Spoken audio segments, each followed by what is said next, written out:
오늘은 이 레위기의 정결법 중에서 의복과 가옥이 생긴 나병에 대한 규례를 살펴보겠습니다. 오늘 우리가 살펴볼 본문은 레위기 13장 후반부와 14장 후반부 두 부분에 걸쳐 있습니다. 먼저 13장의 본문은 의복과 가죽이 생긴 나병을 말하고 있고 14장은 이 가옥이 생긴 나병을 다루고 있습니다. 지난주까지 우리가 살펴봤던 나병은 이 사람의 피부에 생기는 악성 피부병을 한꺼번에 아우르는 것이라고 말씀드렸습니다. 그러면 이 의복이나 가옥에는 어떻게 이러한 나병이 생긴다는 것일까요? 이것은 곧 이 악성의 곰팡이를 가리키는 것입니다. 이 곰팡이의 경우에 어떤 인체에 치명적이진 않지만 이스라엘 백성들은 하나님의 백성으로서 이 자기에게 속해 있는 모든 것을 다 청결하고 또한 정결하게 관리해야 했던 것입니다. 이 현대와 같은 위생관념이 아직 제대로 확립되지 않았던 고대 사회에서 이러한 정결법은 무척 이례적인 일이라고 할 수 있었습니다. 물론 이 부유한 사람들의 경우에는 이 자기 환경을 깨끗하게 잘 관리하는 일이 비교적 쉬웠지만 이 가난한 사람들의 경우에는 이 자기의 주변 환경을 제대로 돌보지 못하는 경우가 정말 많았습니다. 그렇지만 하나님께서 주신 이 정결법은 이 모든 이스라엘 백성들이 지위고하를 막론하고 다 게으름에 빠지지 말고 자기의 주변과 생활을 잘 관리하도록 만들었습니다. 이렇게 함으로써 하나님은 그분의 백성을 육적인 면에서도 안전하게 보호해 주신 것입니다. 그렇지만 이제까지 다른 정결법들이 그려있던 것처럼 의복과 가옥에 대한 이 정결법 역시 이 단순히 어떤 청결과 위생과 건강에 관련된 것만은 아니었습니다. 여기 언급되어 있는 악성 곰팡이는 하나님의 섭리에 의해서 주어지는 것으로서 이스라엘 백성들은 이러한 현상들을 볼 때에 하나님의 뜻이 어디에 있는지를 잘 생각해야 했던 것입니다. 물론 앞에서 봤었던 악성 피부병의 경우와 마찬가지로 악성 곰팡이 역시 반드시 어떤 죄에 대한 형벌로 여길 수는 없었습니다. 그러니까 옷이나 집안에 곰팡이가 생겼다고 할지라도 거기에 관련되어 있는 모든 사람을 다 더러운 죄인 취급하는 것은 말이 되지 않았지요. 그렇게 모든 나쁜 일이 다 벌어졌을 때에 그 나쁜 일을 무조건 하나님의 저주나 심판으로 생각한다면 그러한 생각은 하나님을 마치 어떤 저급한 이방신들과 같이 여기는 것과 똑같았습니다. 그렇지만 이와 반대로 우리 삶에 생기는 나쁜 일들을 그저 우연으로 치부해버리고 하나님의 섭리를 생각하지 않는 것 역시 대단히 불신앙적인 태도라는 사실을 알아야 할 것입니다. 율법의 규례들이 가르치는 사실은 곧 우리 삶의 모든 일들이 다 하나님의 섭리 안에서 이루어진다는 것입니다. 특별히 우리 삶에서 뭔가 악한 일이 벌어질 때에 우리는 그 가운데에서 다시금 영적인 긴장감을 가져야 하는 것이지요. 느슨해져 있었던 나의 영적 상태를 점검하고 혹시 나에게 하나님을 불쾌하게 할 만한 일들이 있었는지를 되돌아봐야 하는 것입니다. 그리고 다시금 기도의 열심을 내면서 나의 모든 문제의 해결을 하나님께 의탁해야 하는 것이지요. 이렇게 우리는 삶의 모든 여건 속에서 먼저 영적인 면을 생각해야 하고 그렇게 하는 가운데 우리의 최선을 다하고 노력을 다해서 우리의 삶을 꾸려가야 하는 것입니다. 그리고 여기에서 더 나아가서 우리는 오늘 본문의 정결법이 보여주는 영적인 의미가 무엇인지를 알아야 할 것입니다. 앞에서 보았던 다른 나병이 그랬던 것처럼 이 의복과 가옥이 생긴 나병 역시 이 죄의 속성, 이 죄가 무엇인지를 보여주는 영적인 상징의 의미가 분명히 있습니다. 따라서 우리는 오늘 말씀에서 우리의 죄와의 싸움과 관련된 영적인 원리들을 발견하고 알 수가 있을 것입니다. 이러한 전제 조건을 기억하시는 가운데에서 오늘 본문을 보겠습니다. 먼저 레위기 13장 47절부터 59절에 나와 있는 의복이 생긴 나병에 대한 부분을 살펴보겠습니다. 이 정결법은 이 모든 종류의 의복과 직물과 이 가죽 제품에 생기는 곰팡이에 대한 것입니다. 이스라엘 백성들은 자기의 옷이나 직물로 된 물건에 어떤 푸르거나 붉은 곰팡이가 생기게 되면 그것을 제사장에게 가지고 가서 보여줘야 했습니다. 그러면 제사장은 먼저 그 옷이나 가죽 등을 잘 살펴보고 그것을 7일간 격리한 이후에 1차적인 검사를 하게 됩니다. 그 1차적인 검사에서 곰팡이가 그대로 있지 않고 크게 번져 있다면 그것은 악성나병, 즉 심각한 곰팡이이기 때문에 그것을 반드시 불태워 없애야만 했습니다. 그런데 만일 그것의 곰팡이가 퍼지지 않고 그대로 있다면 그것은 먼저 세탁을 거친 이후에 또다시 7일간 격리해야 했지요. 자, 그리고 다시 옷을 검사했을 때에 그 곰팡이가 엷어지지 않고 똑같이 남아있다면 그것은 넓게 퍼지지 않았다 할지라도 악성나병으로 판정되었습니다. 자, 그렇게 되면 반드시 그 옷은 불태워서 파기해야 했습니다. 자, 그렇지만 반대로 만일 옷에 오염된 부분이 엷어졌다면 그 곰팡이 흔적이 남아있는 부분만을 잘라내고 옷을 재사용할 수 있었습니다. 자, 이렇게 의복의 곰팡이에 대해서 율법이 정해져 있었던 이유는 우선 이 이스라엘 백성의 위생과 건강 측면에서 큰 도움이 되었을 것입니다. 그렇지만 그보다 더 중요한 목적은 하나님 앞에서 이스라엘 백성을 거룩하게 구별하는 것이었습니다. 자, 구약의 율법에서 이 부정하다는 것은 단순히 이 어떤 위생적으로 더럽다는 것을 의미하지 않습니다. 자, 이 부정함이란 것은 곧 비정상적인 상태로서 하나님 앞에 온전치 못한 것을 의미합니다. 하나님은 완전하신 분이기 때문에 그분께 나아가기 위해서는 그가 모든 면에서 그분의 기준에 부합해야만 했던 것입니다. 그러므로 하나님의 백성인 이스라엘은 하나님께 나아가고 그들 자신을 하나님께 바치기 위하여서 모든 면에서 흠이 없고 정상적인 상태여야 했던 것이지요.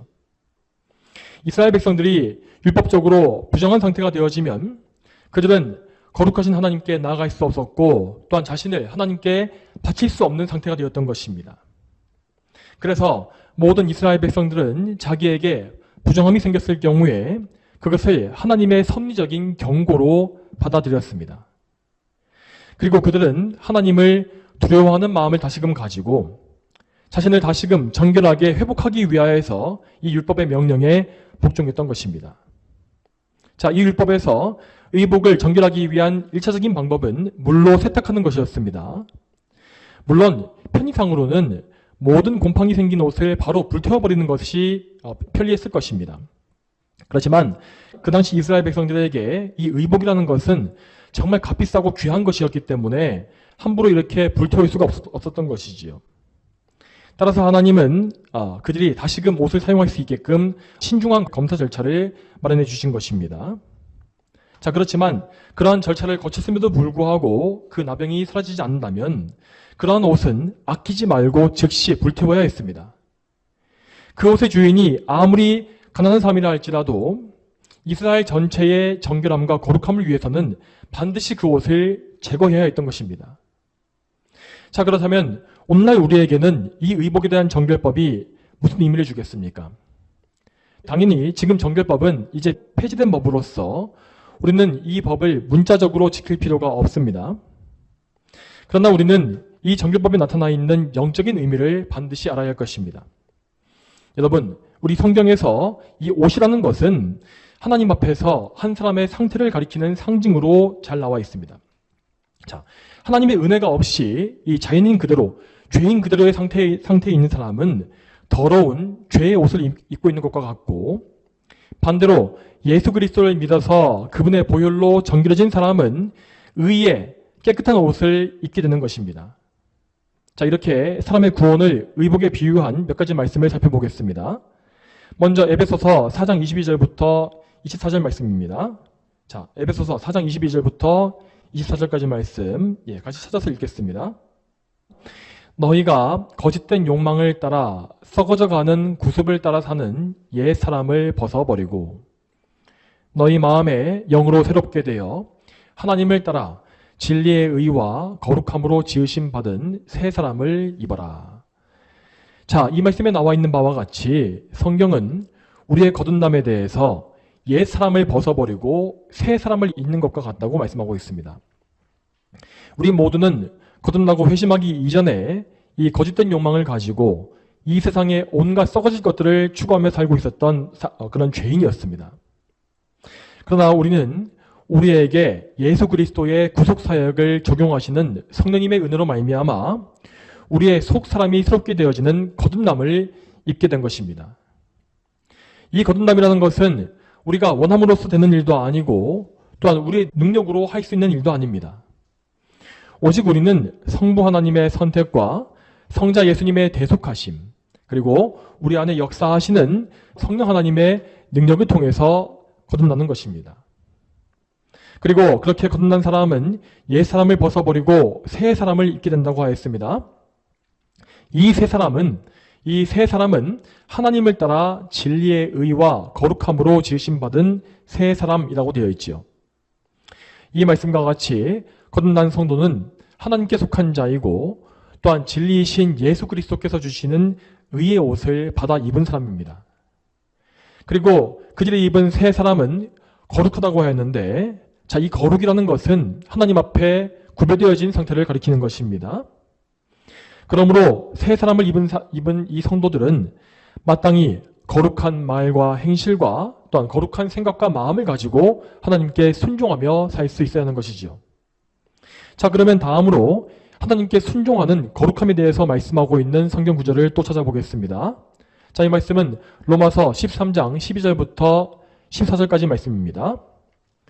로마서 13장 12절부터 14절까지 말씀을 같이 찾아서 읽어보겠습니다. 밤이 깊었고 낮이 가까이 왔으니 그러므로 우리가 어둠의 행위를 벗어버리고 빛의 갑옷을 입자.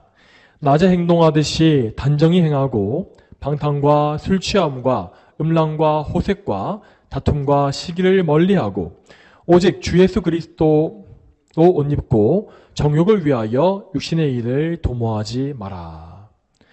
자, 이 말씀에서도 성경은 우리 성도들을 가리켜서 의로운 옷을 입은 사람들이라고 표현합니다. 거듭난 성도는 어둠의 행위를 벗어버리고 빛의 갑옷을 입은 자들이라고 하였습니다. 이렇게 빛의 갑옷을 입은 사람들은 그 속만뿐만 아니라 겉으로 내에 보여지는 행실 등 모든 면에서도 다 성도다운 거룩함을 보여야 할 것입니다. 그들은 낮에 행하듯이 단정히 행해야 하고 방탕이나 술 취함이나 음란함이나 호색이나 다툼과 시기를 다 멀리해야 합니다. 자, 그러므로 만일 우리에게 이러한 나쁜 행실과 또한 이것과 비슷한 악한 행실이 여전히 남아있거나 혹은 이러한 것들을 우리 마음속으로 여전히 바라고 있다면 우리는 반드시 이 모든 것을 다 끊기 위하여 우리의 죄된 본성과 싸워야 하는 것이죠. 여러분, 이러한 죄와의 싸움은 우리의 힘과 능력으로 싸우는 것이 아니라 오직 우리의 주인이신 예수 그리스도께 의지하여서 그리스도의 능력을 받아서 싸우는 것입니다. 자, 방금 읽었던 로마서 13장 중에서 14절의 말씀은 우리가 오직 주 예수 그리스도로 옷 입어야 한다라고 가르칩니다. 자, 이 말씀은 곧 말씀과 기도로서 예수님께 의지하고 그분께 온전히 복종하는 것을 의미합니다.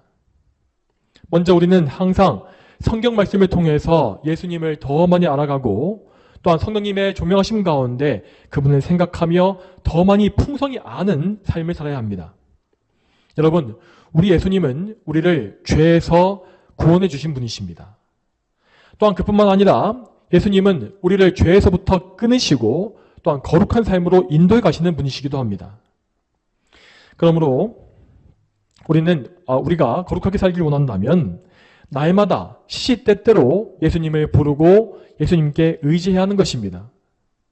여러분, 예수님의 인도하심 가운데서 여러분께서 여러분 안에 남아있는 죄성을 깨닫게 되신다면 그것 때문에 낙심하기만 해서는 안 될 것입니다.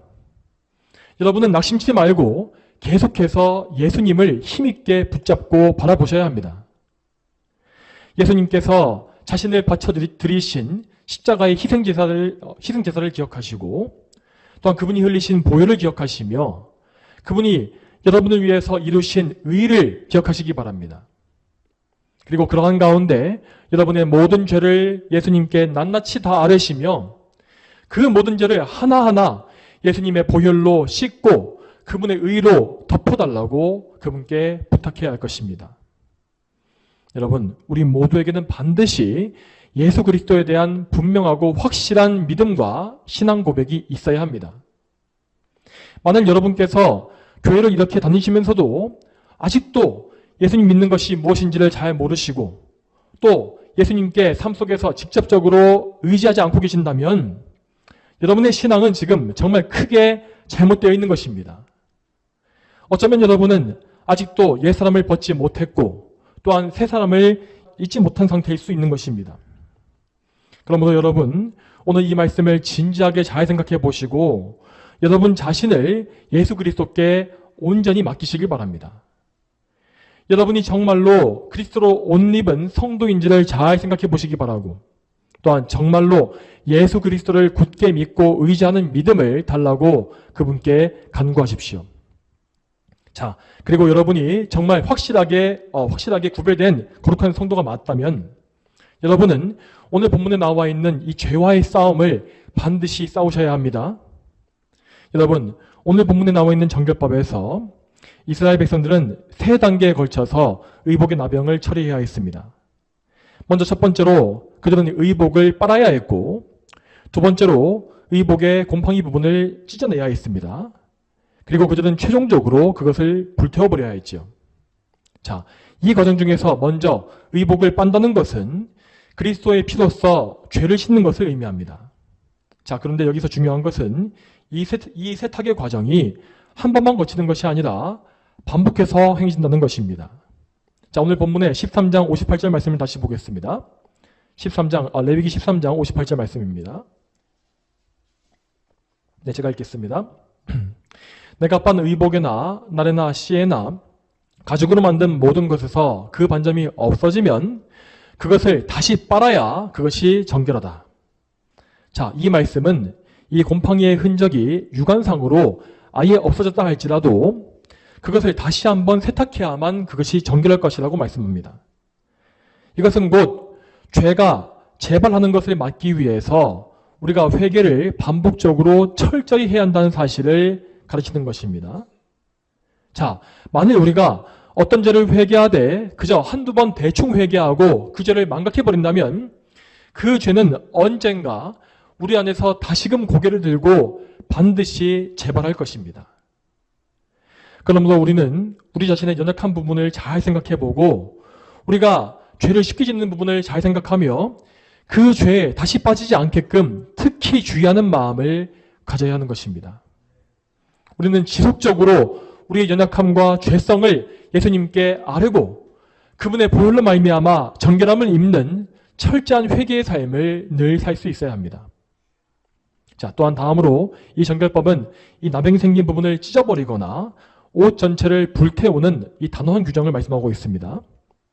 자, 이것은 곧 우리가 우리의 죄를 정말 단호하게 우리 삶에서 끊어버려야 한다는 사실을 가르치고 있습니다.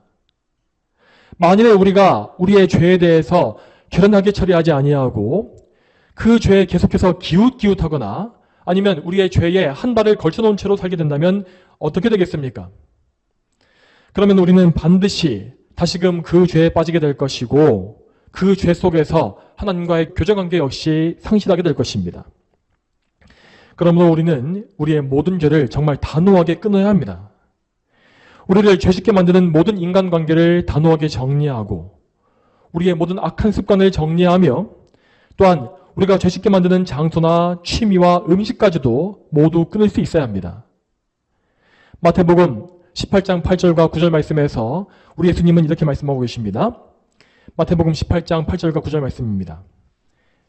만일 내 손이나 내 발이 너를 걸려 넘어지게 하거든 그것을 잘라내어 내게서 던져버려라. 손 불구자나 다리 저는 자로 생명이 들어가는 것이 두 손이나 두 발을 가지고 영원한 불에 던져지는 것보다 너에게 낫다. 또한 내 눈이 너를 걸려 넘어지게 하거든 그것을 빼내어 내게서 던져버려라. 한 눈으로 생명에 들어가는 것이 두 눈을 가지고 불타는 지옥에 던져지는 것보다 너에게 낫다. 자, 이 예수님의 말씀은 우리가 우리의 죄를 얼마나 단호하게 처리해야 하는지를 확실히 보여주고 있습니다. 만일 어떤 사람이 죄와 싸우지 않고 그것을 끊지 않으며 계속 그 죄를 맛보고 즐기며 살아간다면 그 사람은 결단코 거듭난 성도일 수가 없다는 것입니다. 그러한 사람은 자기 죄 속에 계속 빠진 채로 정욕에 취해서 살다가 결국에는 그 상태 그대로 불타는 지옥에 던져지게 될 것입니다. 여러분, 우리는 그렇게 스스로를 속이는 그런 비참한 삶에 빠지지 말아야 합니다. 우리는 우리의 죄를 이길 수가 없는 우리의 무능함을 인정하고 우리의 무능함과 무력함을 주님께 아뢰어야 합니다. 그리고 우리의 죄를 이길 수 있는 믿음과 능력을 달라고 예수님께 기도해야 할 것입니다. 이러한 죄의 싸움이 무엇인지도 모르고 또한 죄와 싸울 마음 자체가 없는 사람은 감히 자신이 그리스도인이라고 생각하지 마시기 바랍니다. 그러므로 성도 여러분, 우리의 왕이신 그리스도께 복종하기 위하여서 그분 안에서 죄와 싸우는 삶을 사시기 바랍니다. 만일 여러분께서 이렇게 거룩을 추구하지 않고 거짓된 삶을 살고 있다면 마침내 여러분은 심판대 앞에 가서야 양이 아닌 염소로 판명될 것입니다. 예수님은 반드시 그러한 거짓 신자를 분별하시어서 그들을 영원히 불타는 지옥에 던지심으로 말미암아 그들의 죄를 정결하게 처리하실 것입니다. 이 사실을 기억하시고 하나님을 경외하는 우리 모두가 다 되길 바랍니다. 자, 그러면 다음으로 오늘 본문의 두 번째 부분인 레위기 14장 33절에서 57절까지 말씀을 보겠습니다. 자, 이 부분은 건축물에 생기게 된 악성 나병, 즉 심각한 곰팡이를 다루고 있습니다. 자, 이 정결법은 앞서 살펴봤던 의복에 대한 정결법을 좀 더 확장한 것으로 이해하시면 되겠습니다. 그렇기 때문에 이 정결법은 그 원리의 측면에서 의복에 대한 정결법과 동일하다고 볼 수 있습니다. 자, 다만 건물에 대한 정결법에는 하나의 단서가 붙어 있는 것을 볼 수 있습니다. 자, 이 본문의 이 14장 34절 말씀에 이렇게 되어 있지 않습니까? 자, 레위기 14장 34절 말씀에 너희는 내가 너희에게 유업으로 주는 가나안 땅에 이를 때에. 자, 그러니까 이 말씀은 이스라엘 백성들이 광야에 산 동안 적용되는 율법이 아닌 것입니다. 그들은 물론 광야에 있는 동안에 이 법을 계시받은 것이지만 나중에 가나안 땅에 정착한 이후에 이 법을 지키기 시작한 것입니다. 자, 그러면 이 부분을 간략하게 요약해 보겠습니다. 먼저 여기서도 마찬가지로 이스라엘 백성들은 자기 집에 뭔가 알 수가 없는 곰팡이의 현상이 발견되면 그것을 우선 제사장에게 가서 의뢰해야 했습니다. 이것은 그들이 하나님 앞에서 정결함을 유지하기 위해서 하나님의 법과 하나님이 세우신 권위에 복종해야 한다는 사실을 보여주고 있습니다. 자, 이렇게 보고를 받게 되면 제사장은 우선 그 집을 깨끗이 비우도록 해서 그 안에 있는 사람이나 물건이 더 이상 부정해지지 않게끔 처리했습니다. 자, 그리고 나서 그 집에 들어간 이후에 그는 나병의 상태를 진단했습니다. 자, 여기에서 곰팡이의 반점을 살펴보는 기준은 오늘 본문 37절에 나와 있습니다. 자, 레위기 14장 37절 말씀에 제사장이 그 반점을 살펴볼 때에 그 집 벽에 반점이 푸르스름하거나 붉으스름하고 그 모양이 벽보다 우묵하면, 자, 이것은 곰팡이가 이 집의 흙이나 벽을 부식시켜서 벽의 표면을 파고 들어가는 현상을 가리키는 것입니다. 당연히 이렇게 심각한 곰팡이는 그 안에 있는 모든 물건과 사람에게 큰 해를 주었기 때문에 반드시 그에 합당한 조치가 필요했던 것이죠. 그리고 이것은 율법적 기준에서도 비정상적인 것이었으므로 이것은 하나님 앞에서 부정하게 여겨진 것입니다. 자, 이러한 증상이 보이게 되면 제사장은 우선 일주일간 그 집을 폐쇄했습니다. 그리고 7일 이후에 다시금 그 집안을 살펴보고 곰팡이가 그 집의 벽에 퍼져 있으면 곰팡이가 생긴 돌을 빼내고 흙을 긁어내어서 그 잔해를 성읍 밖에 있는 부정한 곳에 내다 버리게 했습니다. 그리고 나서 제사장은 다시금 깨끗한 돌과 흙을 그 자리에 치우게 했죠. 그렇지만 만일 그렇게 재공사를 한 이후에도 다시금 곰팡이가 재발하고 또한 그 곰팡이가 넓게 퍼지게 되면 그 집은 마침내 부정한 것으로 판명되게 되었습니다. 그러면 아낌없이 그 집을 다 헐고 그 모든 잔해를 부정한 것에 버려야 한다고 나와 있습니다. 그리고 그 집에 들어갔거나 그 안에서 잠을 잤던 사람들은 저녁까지 부정하게 되어지고 또 그들의 옷을 빨아야만 정결하게 되었죠. 자, 그리고 또 이어지는 48절 이하의 말씀에서는 그 집을 다시 정결하게 하기 위한 정결 예식이 나와 있습니다. 이 정결 예식은 정결한 새 2마리와 백향목과 홍색실과 우수추를 가지고 행하는 것으로서 지난주에 우리가 보았던 나병 환자의 정결 예식과 동일한 예식입니다. 다만 이 집이 연결해지는 예식에는 희생제사가 요구되지 않는 것을 볼 수 있습니다. 자, 그 이유는 희생제사의 의미가 인격체인 사람의 죄를 처리하는 것이기 때문입니다. 자, 그렇지만 가옥이나 건물은 어떤 인격체가 아니고 죄의 용서나 구속이 필요한 대상이 아니었기 때문에 당연히 건물을 위해서는 희생제사를 드릴 필요가 없었던 것입니다. 자, 그러면 이 본문에 나와 있는 이 가옥에 대한 정결법이 가지는 의미가 무엇인지를 생각해 보겠습니다. 앞서 말씀드린 바와 같이 이 법은 의복에 대한 정결법의 의미를 한층 더 확장시킨 것입니다. 자, 의복이라는 것은 단지 한 사람만을 둘러싸고 있는 것이기 때문에 오직 그 한 사람만의 상태를 보여주는 것입니다. 그렇지만 이 큰 가옥이라는 것은 그 한 사람뿐만 아니라 그 주변에 있는 모든 사람을 다 포함하는 것이고 또한 그 사람들을 둘러싸고 있는 모든 환경을 다 의미하는 것입니다. 자, 그러므로 이것을 우리에게 적용해 보면 다음과 같을 것입니다. 자, 우리는 우리의 개인적인 죄뿐만 아니라 우리 주변 사람들의 죄와 우리 삶의 환경에 대해서도 경각심을 가져야 하는 것입니다. 먼저 제일 좁은 범위에 대해서 우리는 우리의 가족들과 내가 살고 있는 직접적인 생활 환경에 대해서 먼저 생각해야 합니다. 만일 나의 가족들에게 하나님께서 미워하시는 죄가 있다면 우리는 결단코 그것을 가만히 내버려 두지 말아야 할 것입니다. 우리는 먼저 우리의 가족이 그 죄를 회개하게 달라고 기도해야 하고 또한 그들을 위해서 대신 먼저 회개함으로써 하나님의 긍휼하심을 구해야 합니다. 또한 더 나아가서 우리 가족들을 함께 죄짓게 만드는 악한 것이 우리 안에 있다면 그것을 우리의 집안에서 제거해 버려야 하는 것입니다. 자, 이것을 좀 더 세밀하게 적용해 보자면 우리는 우리의 집에 하나님께서 미워하시는 요소가 없도록 주의를 기울여야 할 것입니다. 예를 들어서 악한 이방 종교나 미신과 관련된 것이 우리 집에 있는지를 살펴봐야 하는 것이죠. 어떤 관광지에서 가져온 우상 같은 것이나 부적이나 온갖 비성경적인 의미를 가지고 있는 상징이나 예술품이나 조각 등이나 또한 악한 내용을 가지고 있는 책이나 각종 매체 등은 성도의 집에 어울리지 않습니다. 이러한 것들은 하나님께서 가증스럽게 여기시는 것으로서 악한 것이고 또한 우리 가족들 중에서 믿음이 약한 사람들을 실족하게 만드는 악한 역할을 할 것입니다. 따라서 이러한 것들은 과감히 아낌없이 내버려야 하는 것이죠. 또한 여러분의 삶 속에서 여러분에게 유혹이 될 만한 모든 환경과 여건을 다 제거하시기 바랍니다. 여러분의 영적인 상태를 느슨하게 만들고 또한 세상의 정욕으로 이끌어가는 모든 것을 다 제거하십시오.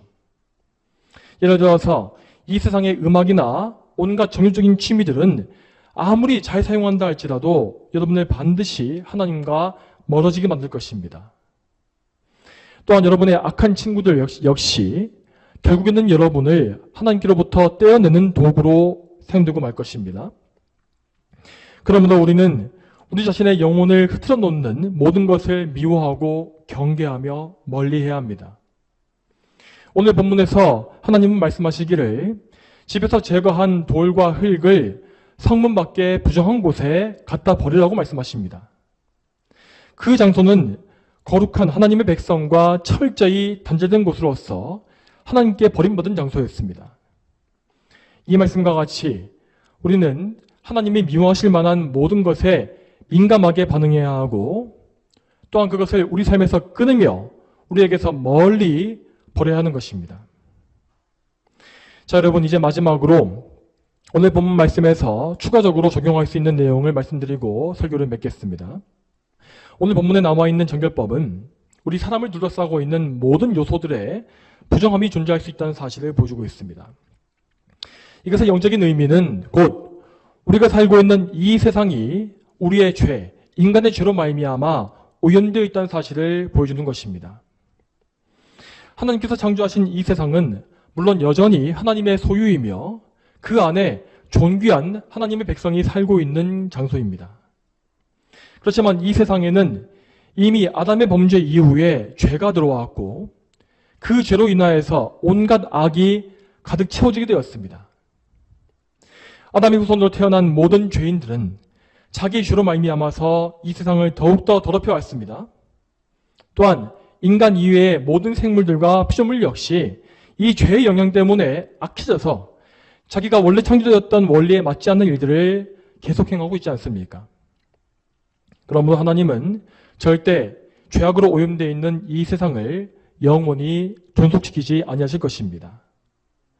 그분은 과거 이미 노아의 시대에 한번 물로써 이 세상을 심판하시고 정화하셨습니다. 그렇지만 이 세상은 반드시 마지막 날에 불로써 태워지고 정화되어야 하는 것입니다. 성경은 분명히 하나님께서 이 세상을 불로 심판하실 것이라 말씀하셨고 그 불의 심판은 이 세상을 완전히 사라지게 만들 것입니다. 이처럼 이 세상과 여기에 가득한 죄악은 반드시 하나님의 불로 태워짐으로 말미암아 정결하게 되어야 합니다. 그리고 나서 하나님은 이 부패한 세상을 대신하여서 죄악이 없는 새로운 세상이 이곳에 임하게 하시는 것이지요. 성경은 그것을 가리켜서 새하늘과 새 땅이라고 말씀하십니다. 그 새하늘과 새 땅은 죄로부터 완전히 구별되어 있는 거룩한 장소이며 다시는 온갖 죄악과 가증스러운 악에 오염되지 아니할 것입니다. 그러므로 우리는 이 세상에 사는 동안에 이 땅, 이 세상에 소망을 두지 말고 오직 하나님께서 약속하신 새하늘과 새 땅에 소망을 두어야 하는 것입니다. 여러분, 오늘 본문 말씀에 나와 있는 교훈들을 잘 생각해 보시기 바랍니다. 특히 오늘 14장에서 가옥에 대한 정결법은 약속의 땅 가나안 땅에서 벌어지는 일들을 다룬다고 하지 않았습니까? 약속의 땅 가나안은 분명히 하나님 말씀에 이 젖과 꿀이 흐르는 땅이라고 하였고 하나님께서 임하시는 함께 하시는 거룩한 곳이라 하였습니다. 이스라엘 백성들은 그곳에서 하나님과 함께 다윗 왕과 솔로몬 왕의 황금기를 경험했고 또한 지구 역사상의 가장 거룩한 신정국가가 그 가나안 땅에 세워진 바 있었습니다. 그렇지만 그 거룩한 가나안 땅에서조차 이스라엘 백성들은 이렇게 하찮은 이 의복과 집안에 생긴 곰팡이로 말미암아서 온갖 괴로움을 당했던 것입니다. 오늘 본문의 14장 34절의 후반부를 다시 보게 되면 이런 말씀이 나오는 것을 볼 수 있습니다. 너희 유업의 땅 어느 집에 내가 감염성 반점을 발생하게 하면 그러니까 이러한 악성 나병은 하나님께서 친히 섭리적으로 일으키신 것이라는 말씀입니다. 그러므로 가옥이 생긴 나병과 같은 이런 악한 현상을 볼 때에 이스라엘 백성은 다시금 그 안에 있는 하나님의 뜻을 생각해야 했습니다. 그들은 그 당시에 약속의 땅이었던 가나안 땅에 살고 있었지만 결코 그렇다고 해서 그 지상의 가나안 땅에 소망을 두지 말아야 했습니다. 그들이 살고 있는 가나안 땅은 결국 장차 오게 될 한 나라의 모형에 불과했기 때문입니다. 그러므로 그들은 부활의 날을 소망해야 했고 또한 다시는 썩지 아니할 그 나라, 하나님의 나라를 갈망해야 했던 것이죠. 여러분, 이것은 우리 역시 마찬가지입니다. 지금 우리 성도들은 지금 이 땅에 존재하는 지상교회에 속해 있고 이 안에서 계속해서 신앙생활을 해나가고 있습니다. 그렇지만 우리는 어떤 경우에도 이 땅에서의 삶에 만족하거나 안주하지 말아야 할 것입니다. 우리는 장차 오게 될 하나님의 나라와 또한 영원한 것을 사모해야 합니다.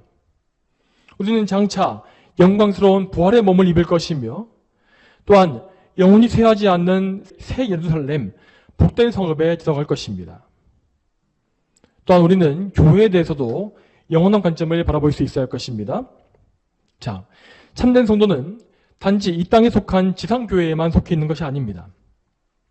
오늘날 어떤 사람들은 눈에 보이는 예배당 건물만을 교회라고 생각하는 경우가 있는데 성경적으로 그런 것은 사실이 아닙니다. 진정한 교회는 하나님이 선택하신 모든 성도의 모임입니다. 이 진정한 교회는 아담과 하와에서 시작해서 아벨과 에녹과 노아, 아브라함과 이삭과 야곱, 요셉, 다윗, 엘리야와 같은 그런 구약시대의 백성을 다 포함하고 또한 신약시대의 모든 성도를 다 포함하는 우주적인 공교회입니다. 이 공교회는 우리 주님의 몸으로서 비록 우리 눈에는 보이지 않지만 하나님 앞에 분명히 존재하고 있는 참된 교회입니다. 그러므로 우리는 이 눈에 보이지 않는 참된 교회에 반드시 속해 있어야 합니다. 우리가 예수 그리스도를 우리의 구원자요 주인으로 믿고 그분으로 인하여 죄에서 구속받으며 성령님의 내주심 가운데 있다면 우리는 그 참된 교회에 속해 있는 것입니다. 그리고 이 하나의 교회에 속한 자들은 반드시 저 한 나라에 다 함께 모일 것이며 그곳에서 영원하신 삼위일체 하나님을 영원히 찬송하는 기쁨을 함께 누릴 것입니다. 그러므로 성도 여러분, 결코 이 땅에 소망을 두지 마시기 바랍니다. 이 땅에 남아있는 여러분의 모든 미련과 헛된 소망을 하나하나 다 정리해 가십시오. 여러분은 지금 하나님의 나라에 향해가고 있는 영적인 나그네입니다.